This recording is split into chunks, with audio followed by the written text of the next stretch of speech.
Welcome to the Business of Story podcast, where the world's best storytellers from business, Hollywood, and beyond teach you how to use stories to communicate and connect with your customers. The Business of Story is sponsored by ACT, the best-selling customer management software for small business, and by Signal Labs, the real-time cross-media story tracking platform. Here's your host, Park Howell from Park & Co., and today's special Business of Story guest. Well, welcome back to another edition of the Business of Story podcast, where we will bring you tips, tricks, and techniques on how to become a better storyteller and make your stories more impactful for no matter what your quest is, be it a personal goal or professional mission. And today we have a really exciting guest in Kevin Richardson. But before we get to Kevin, of course, I got to share a story with you. Now, this is an old Aesop fable, and it's one of my favorite.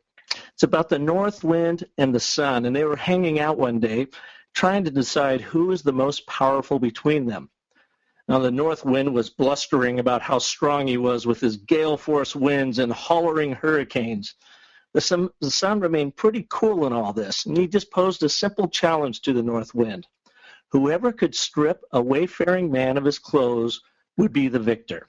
While the north wind swept up the challenge and began blowing down on a traveler with his frigid north air, which quickly grew into a gale. Now the traveler wrapped his cloak about him and leaned into the north wind. The keener the blasts, the tighter the wayfarer bundled himself within his cloak. At last, resigning all hope of victory, the north wind called upon the sun to see what he could do. The sun peeked out from behind the storm clouds and began to shine brightly upon the man. The traveler felt the genial rays and began taking off one garment after another, undressed and bathed himself in the sun-drenched afternoon. Well, the moral of this story is persuasion is always better than force. And we in the business world can find no force greater for persuasion than the power of storytelling. And today, Kevin Richardson will take us through his work over the last couple decades working in the entertainment industry and gamification. And he's been doing so many things in this area that if I went through a whole dossier of his background, I don't know where I would stop. So I'm going to start by introducing Kevin. And Kevin, tell us a little bit about your journey of where you are today. And I know you just got back from China working on an animated feature over there. So, Kevin, Sure. Welcome to the Business of Story. Thanks. Yeah, I don't know if I'm an exciting guest, and wow, decades. That's true. I did. Yeah, that's true. I just got back from Shenzhen, China, and I was there for off and on for 6 months, managing the story team on a feature animated film. Well, and before that, you worked for, GameSpin, Ants Animation, Nickelodeon, MTV, Viacom, Electronic Arts. I think you were even an artist over at Industrial Light and Magic for a while. Is that correct? And on a Disney feature as well. That's true. All those places. A lot of water under the bridge. Yeah. Which Disney feature did you work on? The original Brave Little Toaster, which, funny enough, was John Lasseter's pet project that he was hoping to do in 3D, but they just weren't ready to do it yet. So if you watch The Brave Little Toaster and you watch Toy Story, you'll see it's pretty much the same movie. Is that right? The Brave Little Toaster. Yeah. Can you pull that up on YouTube, I presume? You can, yeah, absolutely. You can run it on Netflix or YouTube or stream it from Amazon, anything you like. I have to go pull up The Brave Little Toaster. With a title like that, it's got to be fantastic. Well, Kevin, you and I got a chance to meet at Sustainable Brands Conference when I think it was in 2011. And what really intrigued me, I just totally lucked into your session. I had been following Volkswagen's The Fun Theory for the year or two prior to that when they had first kicked it off. And Volkswagen did a great job of getting people involved in the story about doing social good by surprising them with different events and I don't know, novelties as their life went along as they're walking down the street. And one of the Fun Theory things that caught my attention is when they created a piano staircase out of a staircase that allowed people to run up and down and make the sounds of a piano, very much like Tom Hanks did in the movie Big. and they wanted to see if they could change behavior. Could they get people to take the stairs by having fun with it versus the escalator that was right alongside of it? So that was first caught my attention to Volkswagen's brilliant story around social good using the fun theory, and then you won it. An international contest, you came up with a remarkable idea, and I believe you won the contest in 2010, correct? That's correct, yeah.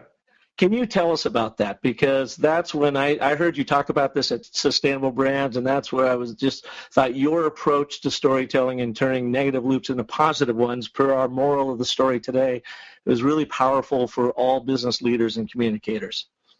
Sure. Well, I was working at Nickelodeon and feeling that I, like many people out there, I'm sure that, am I making any difference in this world? Could I do something that would make a difference in people's lives, and besides making these games and entertaining people?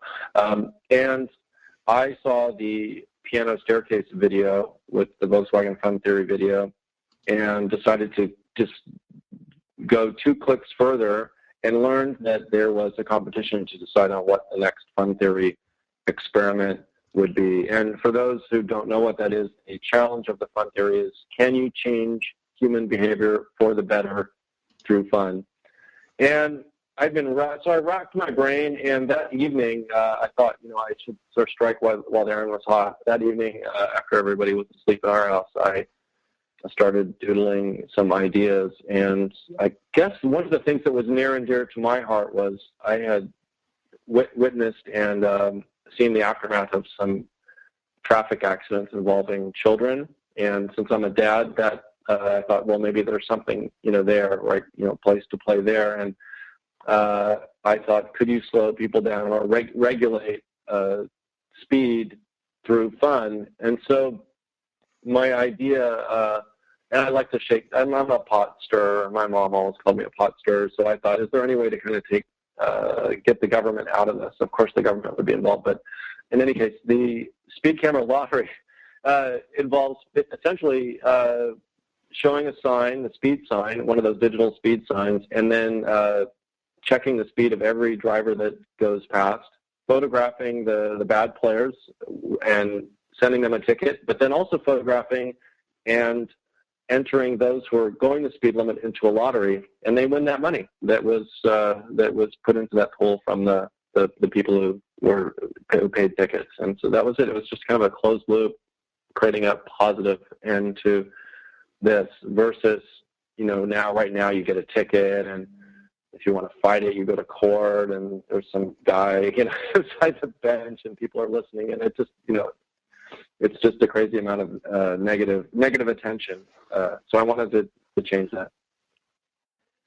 And you won out of, do you have any idea how many entries from around the world Volkswagen got that they selected yours over?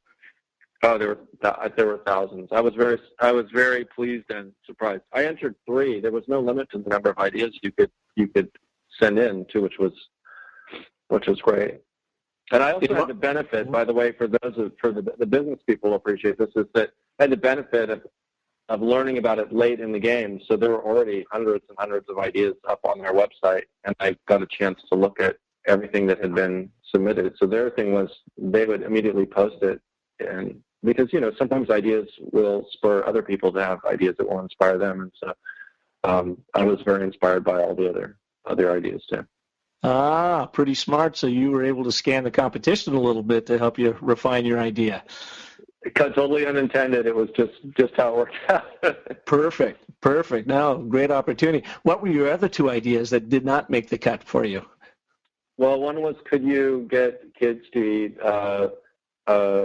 fruits and vegetables if it was more fun? And I had proposed that if you've ever walked through a supermarket, especially a big chain, they put the chewing gum and the candies at child height at the checkout stand.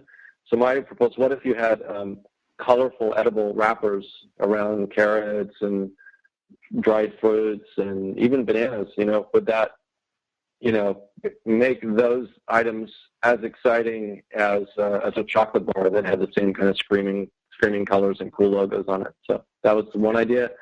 And the other, I'm drawing a blank on what my third idea is, but if I remember it, I will let you know. That's how good it was. Well, Speed Camera. Yeah, exactly. The Speed Camera Lottery video is still up on YouTube, and you can also see it on our website over at businessofstory.com. The question for you then, Kevin, is at the time you were working at Nickelodeon, right, doing kids and family game creation. How did what you learned there impact the story that you told to arrive at your idea and the story that was ultimately told through Speed Camera Lottery? Well, I started in the film business, so I didn't start in the games business. I started in the film business at Cal Arts, the same school that John Lasseter and many others have gone to. And so I began my curiosity has always been in story, and that led me to Cal Arts, to their motion picture school. And but I learned story formally and also informally. Formally at Cal Arts through story analysis and script writing, but informally just by even passively in a way, by reading a lot of books and by I'm obviously must have already some kind of a little bit of a story mind, and I get it wrong like everybody else does too often, but so I was always intrigued in stories. So from there I went anyway.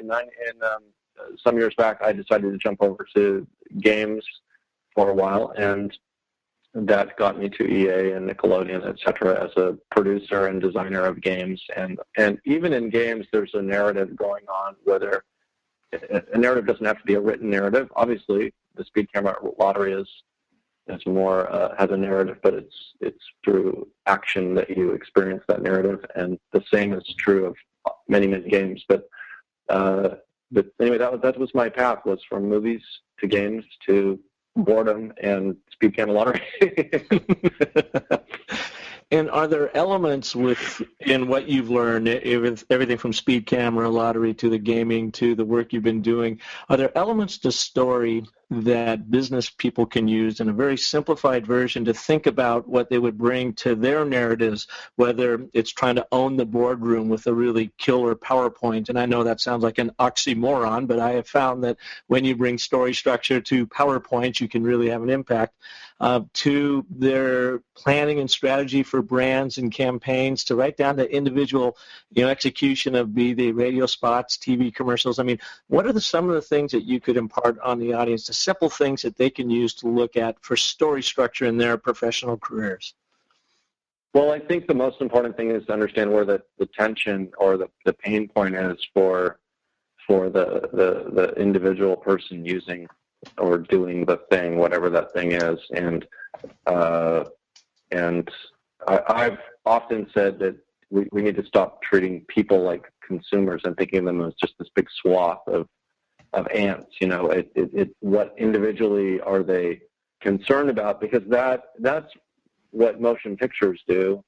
They're very much concerned with the human side of drama and tension, and if we can do that in advertising too, I think that's smart and good. And then you will feel it. I think anything where you can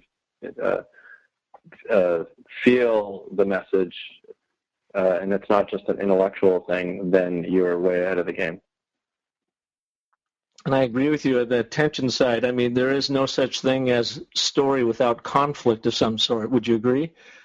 Oh, absolutely. Yeah, and that's it. And that's what the Speed Camera Lottery, the conflict is clearly, nobody wants to get busted, and this is a way of busting you for doing good and bad things. And so this is at the crosshairs of where that tension is. All right, well, this is the perfect time then. Let's take a quick break, and let's hear from one of our terrific sponsors for the Business of Story podcast. Are you keeping track of sales leads in a spreadsheet? Or worse, Post-it notes all over your desk? Well, there's a better way, and it doesn't involve spending a fortune on complex CRM software. For over 25 years, ACT has been the #1 best-selling contact and customer management software. It's super affordable and easy to use. ACT helps individuals, small businesses, and sales teams organize prospect and customer details in just one place. It also helps you market products and services more effectively, and most importantly, it drives sales. Try ACT for 30 days by visiting actstory.com and sign up for a chance to win a pair of Bose Quiet Comfort 20i acoustic noise canceling headphones, a $299 value. Again, that's actstory.com. Well, welcome back. You know, we were talking about tension in a story, and there's no such thing as story without some sort of conflict. I once heard from one of our clients, he told me, he said, you know, Park, when it comes down to selling, it's all about find the hurt, amplify the pain, heal the wound, which now in hindsight I look back, and that is the perfect 3-act story structure to sales and marketing, isn't it? Find the hurt, amplify the pain, heal the wound. So tell us a little bit about how you do that. Well, there's lots of ways to do that. I mean, there's theories about it, and there's some good books like Save the Cat, which is an excellent book on storytelling. Blake Snyder's book, yes. Yeah, I love that book, and it's literally saved some productions that I've been on that book. Because for the audience, you want to explain real quick what Save the Cat is? Because to me, it was one of the very first things I read. Okay, so there's a couple of great books out there. If you meet anybody teaching story, they will often, not always, but often have 2 books at their side. The one side will be, is it not Bob McRae? Am I saying it's right, Bob McKay? And, Robert McKee's story?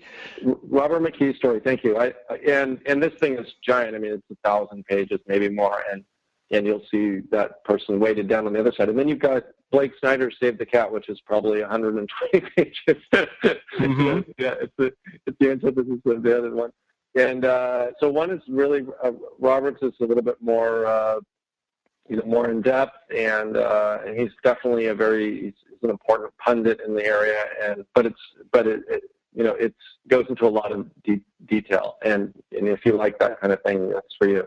Whereas Save the Cat is straight ahead, and he kind of shoots from the hip, and he gives you a format so that can just pretty much dive right in and start telling your story, and it's like he's right there helping you along.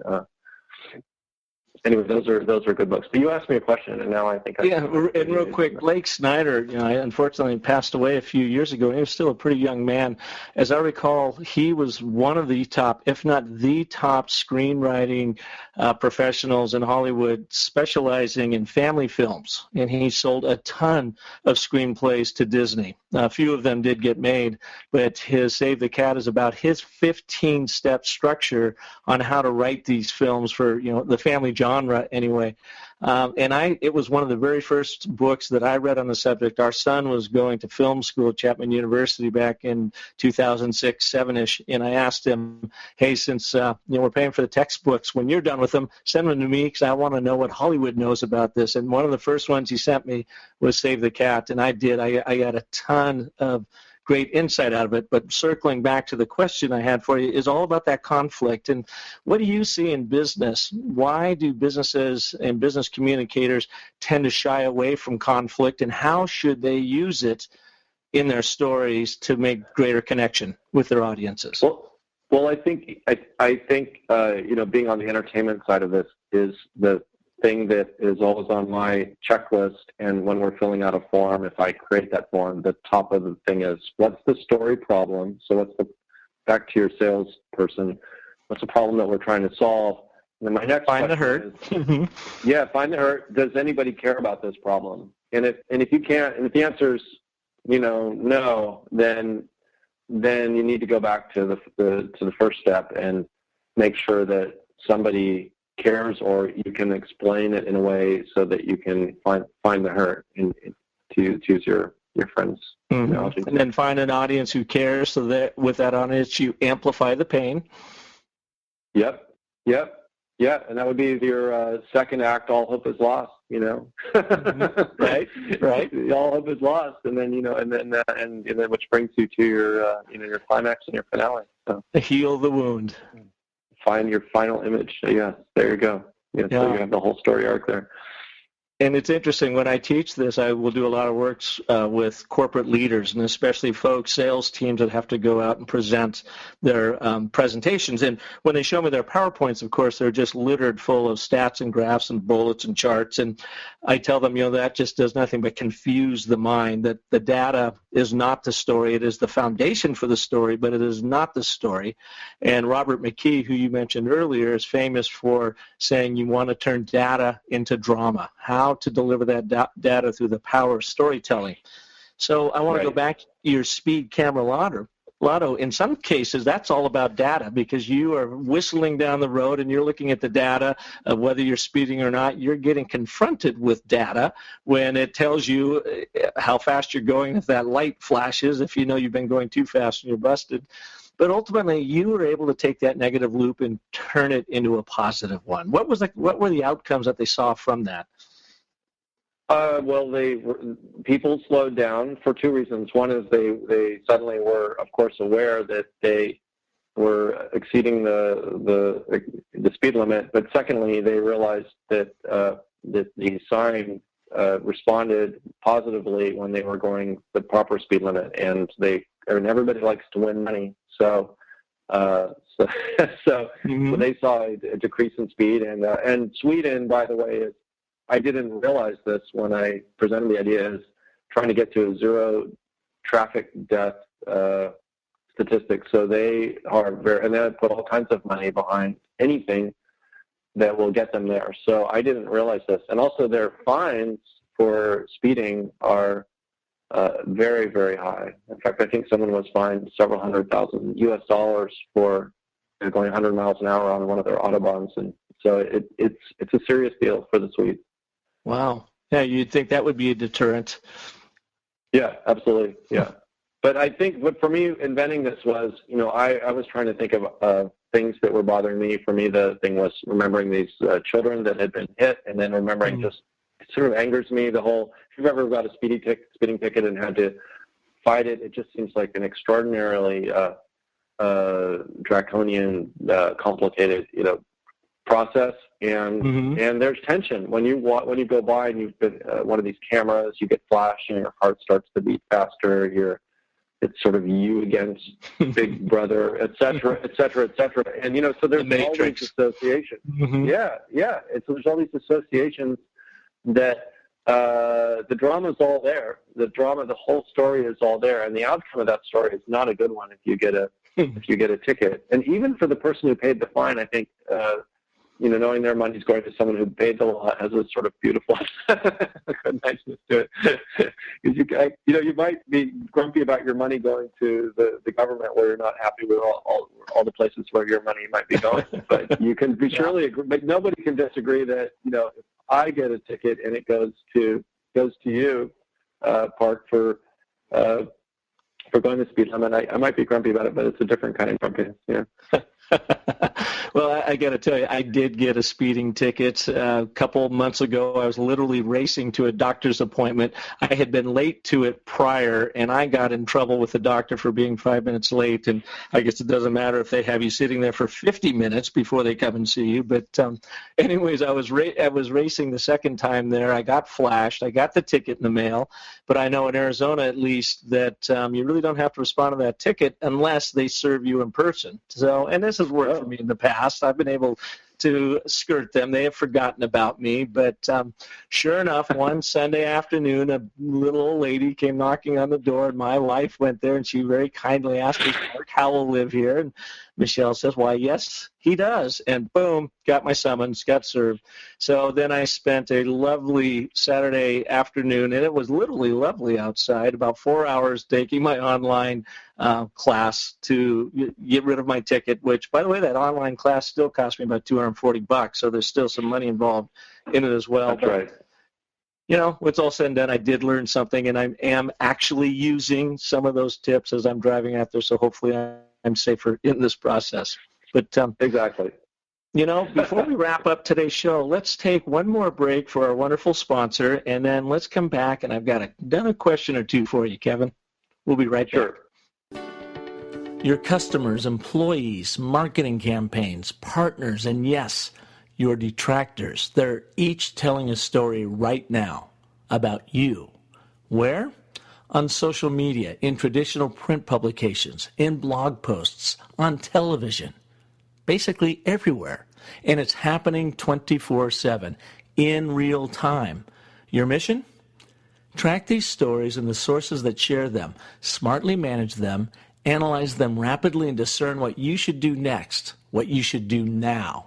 No wonder you're tired. Well, Signal Labs is a real-time, cross-media story tracking platform that makes your life easier.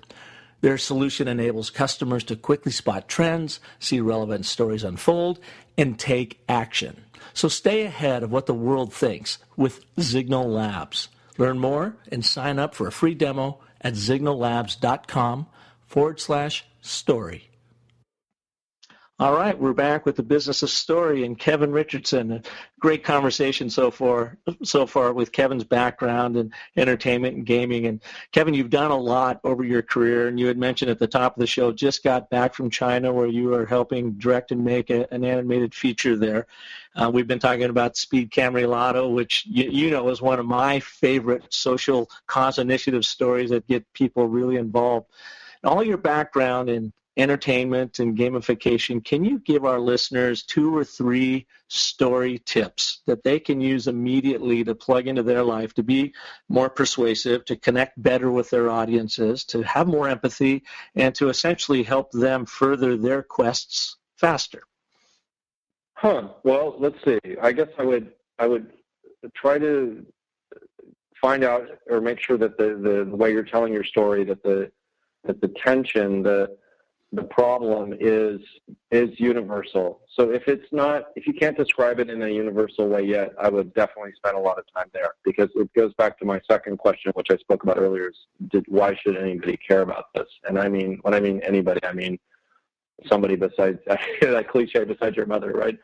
So, so is there some universal problem or universal way to discuss this problem? But even so, I mean, whether it's a product or service, or you're making you're making a movie or a game, you still want to make sure that the way the jeopardy is explained or presented is universal. And I think we all know when we see a movie or hear a story or read a story that doesn't ring true, it's because it just doesn't pertain to to my life, right? And there's not that many, I think, universal human themes. And so if we can tap into one of those, it's a good place to start. So to be clear, what you're saying, it sounds like, is that all stories have a universal truth to them, and it's one of these basic truths that you want to have come out through the story or the game that you're performing or whatever it is. Is that correct?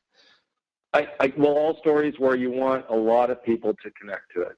Okay. Obviously, there's a lot of stories where if you're at the electrocardiologist's convention, there may be a story just for them that they will like, and that's going to be different. But well, and that's what I was wondering too, because Universal, of course, is so big. But when you were at Nickelodeon, for instance, you had a very set demographic or audience you were going after, but you need to kind of find a universal truth as they see the world from their viewpoint. Is that kind of what you're saying here? Yeah, that's right. Yeah, find out something that they care about, and that's where the drama of the story should be. And without your service or your product or playing the game or sitting till the end of the movie, it should be so compelling that you just don't want to leave the theater or stop playing the game or stop listening to the advertisement or stop using the product, right? It should be that compelling. What will keep you in the seat of the theater, et cetera. And so I think that's the acid test, right? And the other test is people think I'm kidding, but we just got ourselves a dog, a Labradoodle, and even though it sounds insane, we just got a golden doodle, so right on. We got 2 doodles going here. Sorry, go. There you go. But would using my product or service be more fun than spending the same amount of time with my dog? Yeah. The retriever test. I love it. Well, yeah. I mean, it's in a way, because they're engaging and there's novelty and they're fun and I think it sounds crazy, but I think I'm actually not a bad bar this year for it. But you know, that's hard. That's a hard one to use. But anyway, so I think the story has to be if it's for mass market, tap into universal themes, and has to be something that we care about.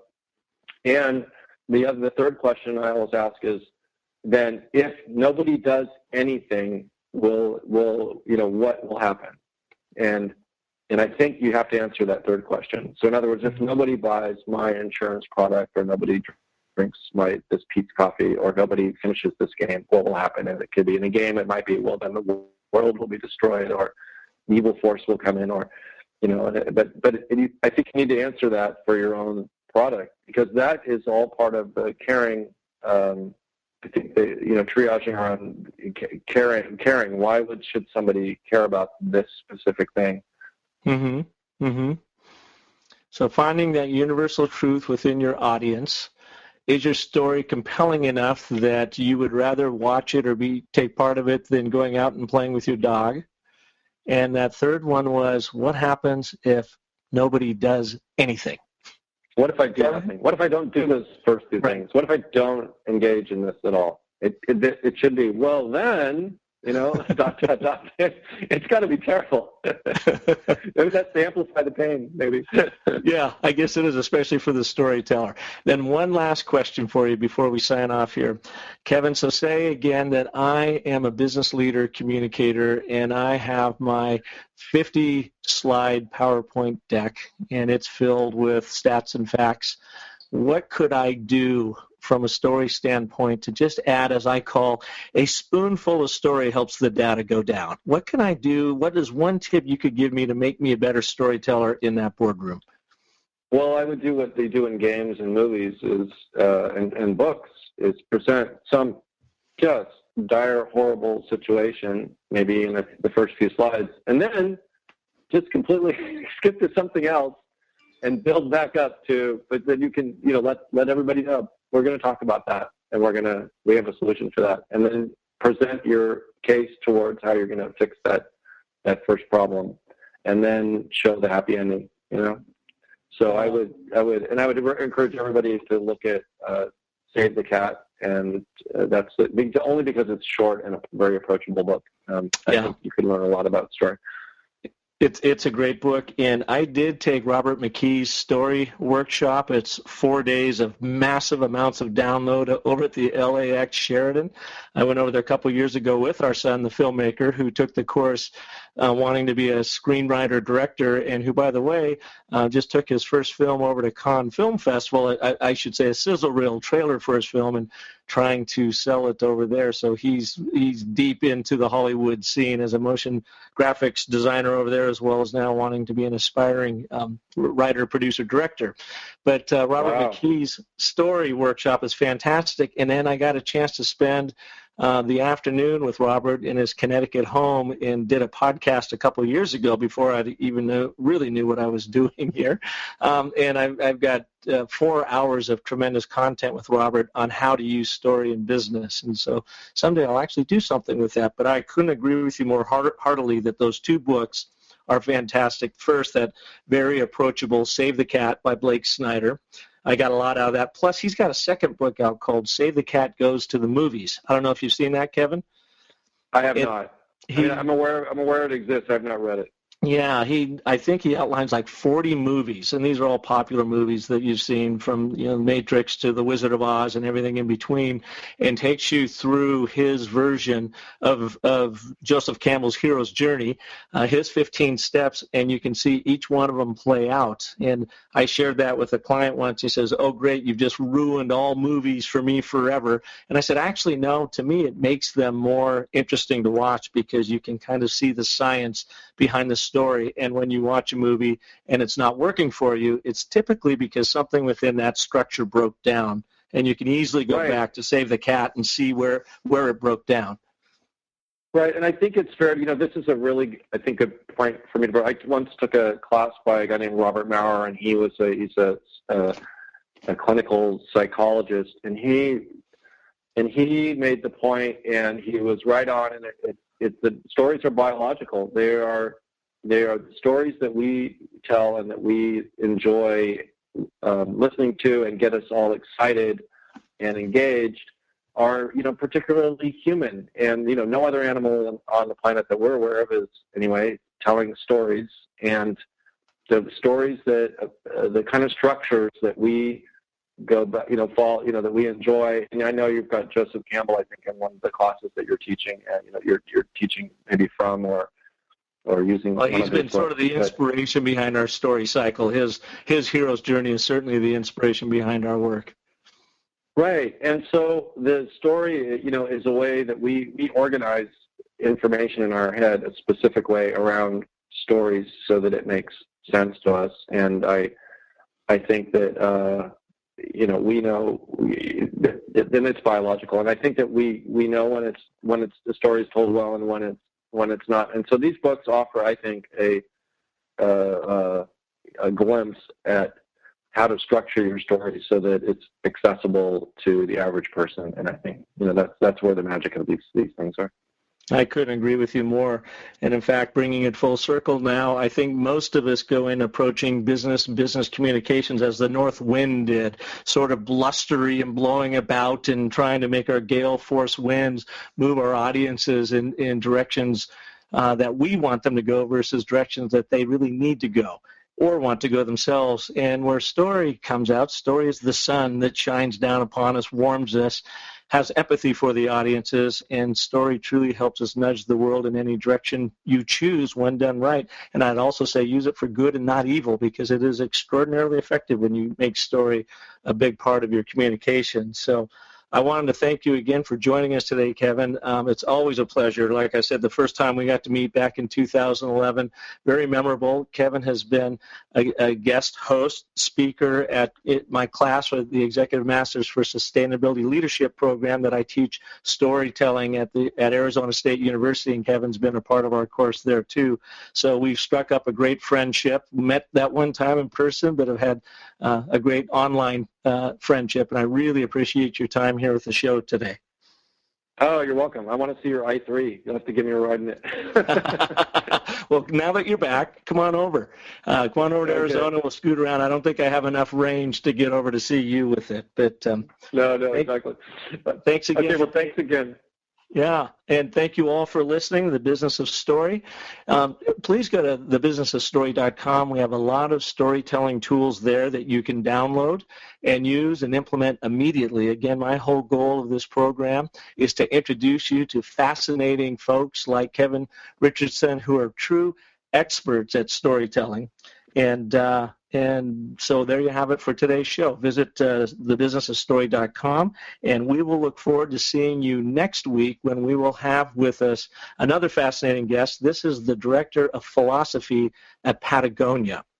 And his name is Vincent Stanley, and talking about a provocative storyteller, both himself and the entire brand of Patagonia. So he will be imparting some of the wisdom around Patagonia and even their stories of saying, don't buy from us if you don't need us. I mean, what American retailer does that? So join us next time on The Business of Story, and thank you all for listening. Thanks for tuning in to The Business of Story. Don't forget there are terrific free storytelling resources for you at thebusinessofstory.com, where you'll also find the complete show archive. The Business of Story is sponsored by Park & Co., Signal Labs, and ACT, and is produced by Convince and Convert Media. Find more great shows like The Business of Story at marketingpodcasts.com, the first search engine for marketing podcasts.